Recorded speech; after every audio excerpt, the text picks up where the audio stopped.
नमस्कार दोस्तों, आज के इस श्रृंखला में आप सभी का स्वागत करते हैं। आज आप सुनोगे भारत के ही एक विशाल राज्य चेन्नई के बारे में। भारत एक विशाल आबादी वाला देश है जहां अनेक राज्य, कई जिले और कई शहर इस भारत देश के नक्शे में दिखाई देते हैं।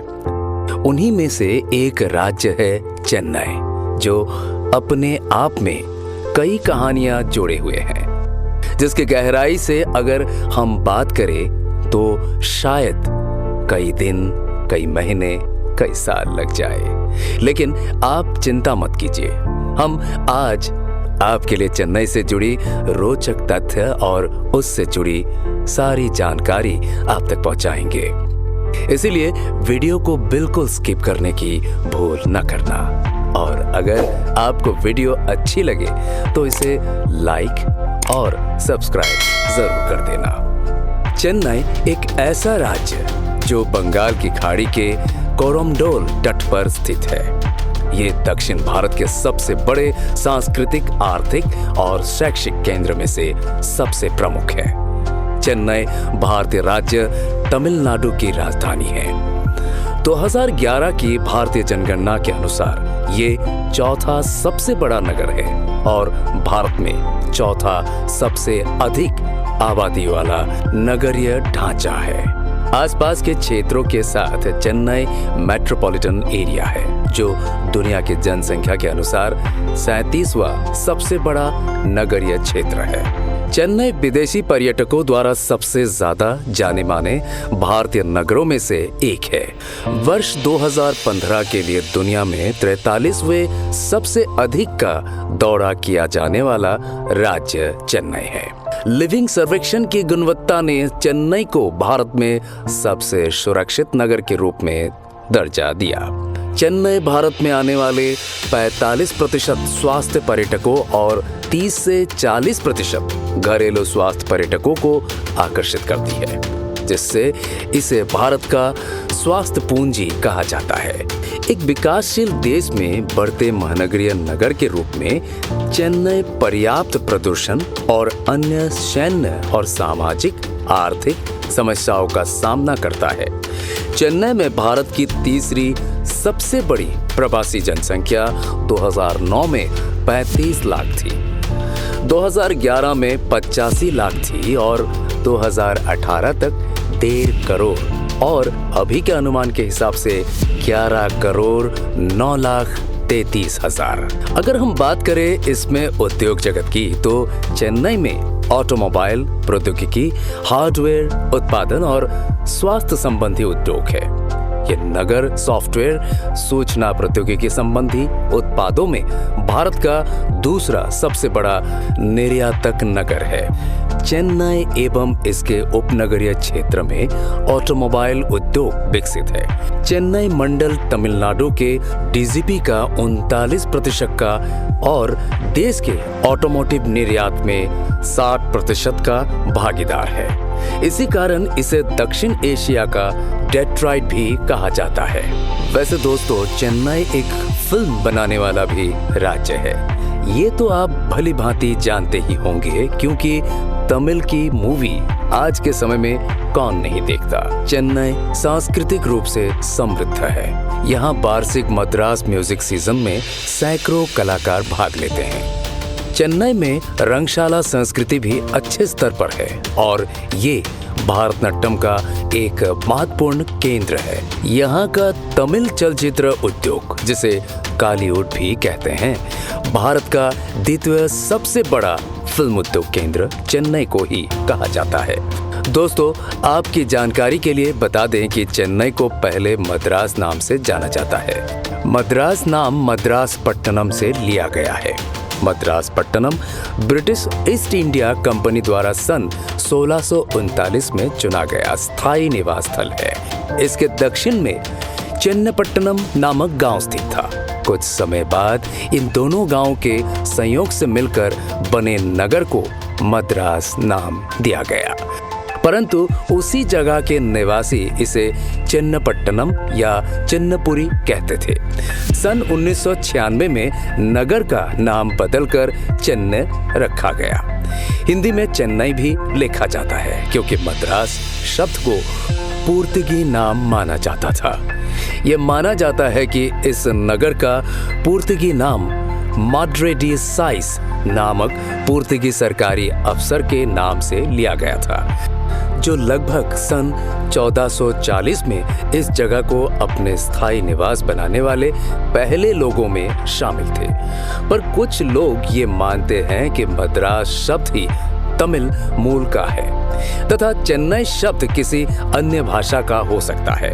इन सब के बीच इसे चेन्नई नाम से जाना जाने लगा। तो शायद ही आपको पता हो कि चेन्नई अपने गर्भ में एक से एक बढ़कर इतिहास को छुपाए हुए हैं, जिसे आज आपके लिए जानना महत्वपूर्ण होगा। चेन्नई एवं आसपास का क्षेत्र पहली सदी से ही महत्वपूर्ण प्रशासनिक, सैनिक एवं आर्थिक गतिविधियों का प्रमुख केंद्र रहा है। यह दक्षिण भारत के बहुत से महत्वपूर्ण राजवंशों यथा पल्लव, चोल, पांड्या एवं विजयनगर इत्यादि का केंद्र बिंदु रहा है। मैलापुर नगर, जो अब चेन्नई नगर का हिस्सा है, पल्लवों के जमाने में एक महत्वपूर्ण बंदरगाह हुआ करता था। आधुनिक काल में पुर्तगालियों ने 1522 में यहाँ आने के बाद एक और बंदरगाह बनाया जिसे चाओ तोमे कहा गया। पुर्तगालियों ने अपना बसेरा आज के चेन्नई के उत्तर में पुलिकट नामक स्थान पर बसाया और वही डच ईस्ट इंडिया कंपनी की नींव रखी। 22 अगस्त 1639 को संत फ्रांसिस दिवस के मौके पर ब्रिटिश ईस्ट इंडिया कंपनी ने विजयनगर के राजा पेड़ा वेंकट राय से कोरोमंडल तट चंद्रगिरी में कुछ जमीन खरीदी। इस इलाके में दमरेला वेंकटपति, जो इस इलाके के नायक थे, यहाँ उनका शासन हुआ करता था। उन्होंने ब्रिटानी व्यापारियों को वहाँ एक फैक्ट्री एवं गोदाम बनाने की अनुमति दी। एक वर्ष बाद ब्रिटानी व्यापारियों ने सेंट जॉर्ज किला बनवाया, जो बाद में औपनिवेशिक गतिविधियों का केंद्र बिंदु बन गया।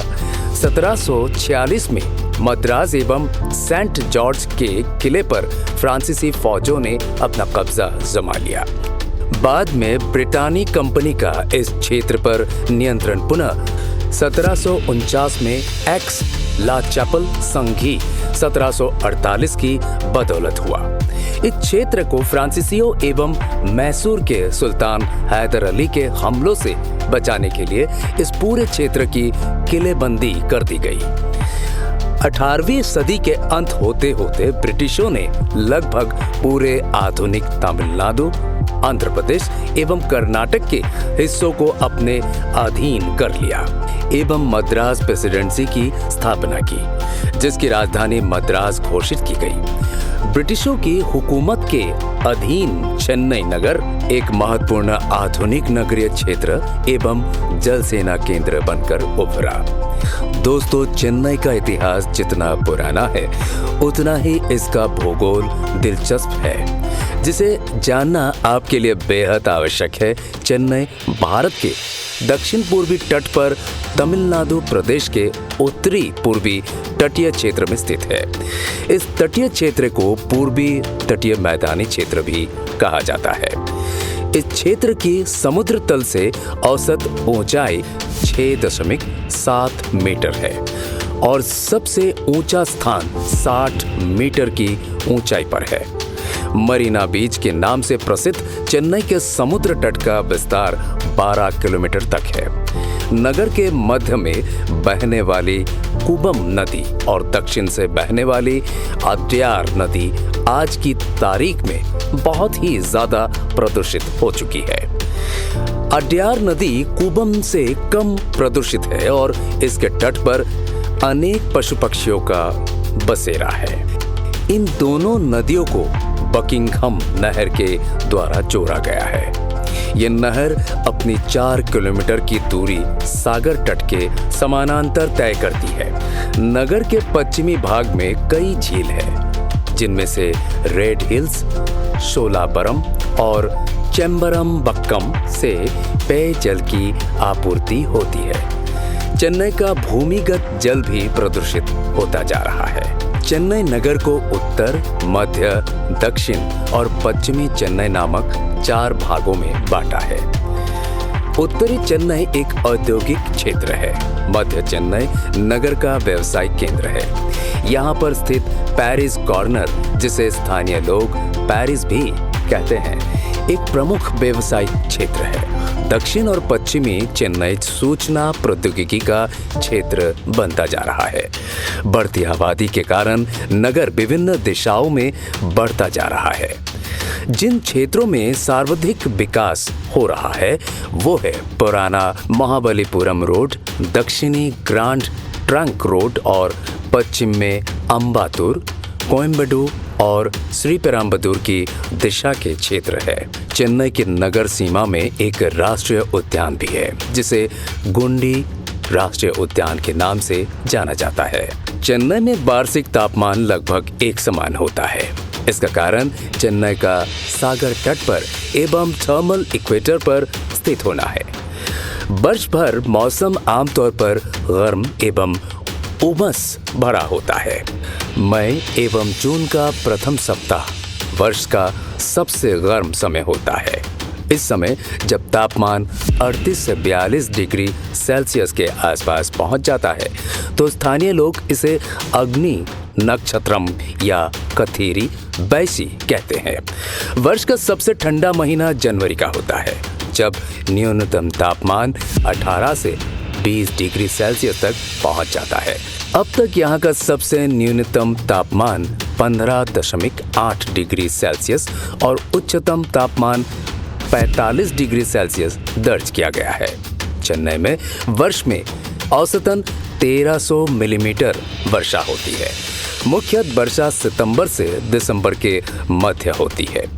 देश के अन्य भागों से विपरीत चेन्नई में वर्षा मानसून के लौटने के दौरान उत्तरी पूर्वी हवाओं के चलते होती है। बंगाल की खाड़ी में आने वाले चक्रवात कई बार चेन्नई भी पहुंच जाते हैं। सन 2004 में आज तक की सबसे ज्यादा वर्षा 2570 मिलीमीटर दर्ज की गई थी। 2 नवंबर 2017 को श्रीलंका के नजदीक बंगाल की खाड़ी में कम दबाव के कारण चेन्नई में लगातार 5 घंटे बारिश हुई थी, जिसके कारण अनेक इलाकों में पानी भर गया था। आइए एक नजर डालते हैं पर्यटन के क्षेत्र में। चेन्नई को सुपर प्रसारित नगर कहते हैं। यहाँ अनेक दर्शनीय स्थल है, जिनमें मद्रास विश्वविद्यालय, चैपक महल, मत्स्य पालन केंद्र, कपिलेश्वर और पार्थ सारथी का मंदिर, अजायब घर और चिड़ियाघर आदि प्रमुख है। चेन्नई का एक अन्य महत्वपूर्ण आकर्षण है सेंट जॉर्ज फोर्ट। इसे सन 1640 में ईस्ट इंडिया कंपनी के फ्रांसिस डे ने बनाया था। यह किला ईस्ट इंडिया कंपनी का व्यापारिक केंद्र था। 150 वर्षों तक ये युद्धों और षड्यंत्रों का एक केंद्र बना रहा। इस किले में पुरानी सैनिक छावनी, अधिकारियों के मकान, सेंट मैरी गिरजाघर एवं रॉबर्ट क्लाइव का घर है। सेंट मैरी गिरजाघर अंग्रेजों द्वारा भारत में बनवाया गया सबसे पुराना चर्च माना जाता है। चेन्नई का मरीना बीच पर्यटकों का प्रमुख आकर्षण है। यह विश्व का दूसरा सबसे लंबा समुद्र तट है। इसके 200 से 300 गज चौड़े रेतीले तट पर शाम को इतनी अधिक भीड़ होती है कि लगता है मानो सारा नगर वही आ गया है। सारे दिन की थकान को चेन्नई वासी शाम को मरीना बीच की अथाह जल राशि में बहा देना चाहते हैं। पर्यटकों की सुविधा के लिए मरीना बीच पर एक स्विमिंग पूल है, जो दुर्घटनाओं को घटने से रोकता है, क्योंकि यहाँ समुद्र की गहराई और लहरों का तेज प्रवाह खतरनाक है। शार्क मछलियों की अधिकता भी है, अतः स्नान या तैरने के लिए स्विमिंग पूल का ही लाभ लेना चाहिए। इसी के पास एक मछली घर भी है, जिसमें तरह तरह की देशी विदेशी मछलियां दर्शनार्थ रखी गई है। मरीना तट का उत्तरी भाग पूर्व मुख्यमंत्री अन्ना डुरई के समाधि स्थल के रूप में विकसित किया गया है। यहाँ लोगों को श्रद्धान्वित होते देखा जा सकता है। साथ ही MGR स्मारक भी है, जिसका प्रवेश द्वार 2 विशाल हाथी दांत के रूप में बनाया गया है। यहाँ एक मशाल हमेशा प्रज्वलित रहती है। चेन्नई का स्नेक पार्क भी पर्यटकों को प्रभावित करता है। यह अपनी तरह का एक अलग ही पार्क है, जिसका निर्माण रोमुल्स व्हिटेकर नामक अमेरिकी ने किया था। ये 500 से भी ज्यादा खतरनाक भारतीय सांपों का जीवित संग्रहालय कहा जा सकता है। रेंगते हुए ये विषधर भय मिश्रित रोमांच पैदा करते हैं। यहाँ पर सांपों के अलावा सरीसृप वर्ग के अन्य जीव जैसे मगरमच्छ, घड़ियाल इत्यादि भी रखे गए हैं। चेन्नई महानगर की कलात्मक संस्कृति के दर्शन पैंथियन रोड स्थित नेशनल आर्ट गैलरी में सहज ही किए जा सकते हैं। धार्मिक दृष्टिकोण से संपूर्ण दक्षिण भारत एक तीर्थ है, जहां वास्तुकला और मूर्तिकला के अद्वितीय उदाहरण हैं। इन मंदिरों में भव्यता और कला शिल्प देखने योग्य हैं। उत्तर भारत से एकदम अलग शैली के मंदिर होने के बावजूद श्रद्धा और भक्ति में ये समस्त भारतीय आस्तिकों को आकर्षित करते हैं। तिरुशैलीफेनी स्थित पार्थ सारथी मंदिर के लिए उल्लेख है कि इसका निर्माण 8वीं शताब्दी में राजा पल्लव ने करवाया था। इस देवस्थान की दीवारों पर सुंदर कलाकृतियां अंकित है। दूसरा आकर्षक मंदिर है द्रविड़ शिल्प कला में निर्मित मिलापुर स्थित कालेश्वर मंदिर। यहाँ माता पार्वती की उपासना की गाथा अंकित है। समुद्र की रेत से तपता ये क्षेत्र अत्यंत गर्म जलवायु लिए हुए है, जो केले, नारियल और पाम के पेड़ों से खूबसूरत लगता है। एक नजर अर्थव्यवस्था पर। चेन्नई अर्थव्यवस्था के मामले में स्वयं में सक्षम नगर है। चेन्नई दक्षिण भारत के प्रमुख व्यवसाय, वाणिज्य एवं यातायात का केंद्र है। 19वीं शताब्दी के अंत में औद्योगिक क्षेत्र की स्थापना चेन्नई में हुई। चेन्नई के निकट पेराम्बूर में भारत सरकार द्वारा एशिया का सबसे विशाल रेलवे डिब्बा निर्माण का कारखाना इंटीग्रल कोच बिल्डिंग फैक्ट्री स्थापित किया गया है।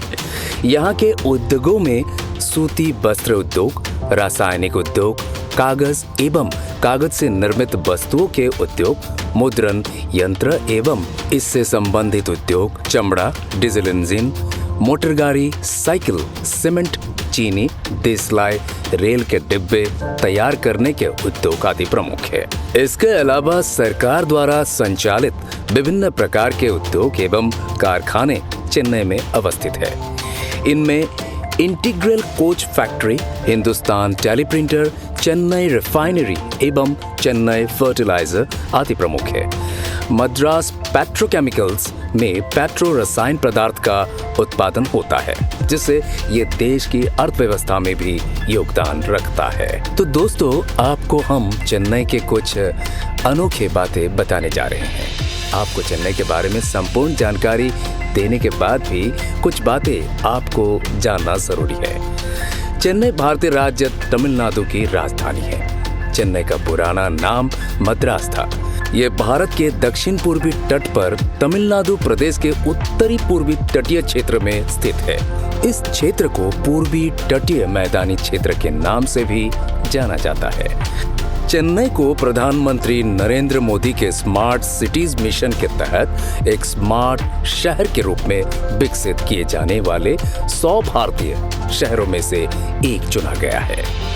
चेन्नई भारत की सांस्कृतिक एवं संगीत राजधानी है। ये शहर शास्त्रीय नृत्य, संगीत कार्यक्रमों और मंदिरों के लिए काफी प्रसिद्ध है। एक दिलचस्प बात आपको बताते हैं कि इंग्लैंड के प्रसिद्ध क्रिकेट खिलाड़ी नासिर हुसैन का जन्म चेन्नई में हुआ था। ये तो रही चेन्नई की बातें। तो दोस्तों, आपको हमारी ये जानकारी कैसी लगी, ये हमें कमेंट सेक्शन में जरूर बताएं। हम आपके बहुमूल्य कमेंट का इंतजार करेंगे। अगर आपको हमारी ये जानकारी अच्छी लगी हो तो इसे अपने दोस्तों और रिश्तेदारों के साथ शेयर जरूर करें। धन्यवाद।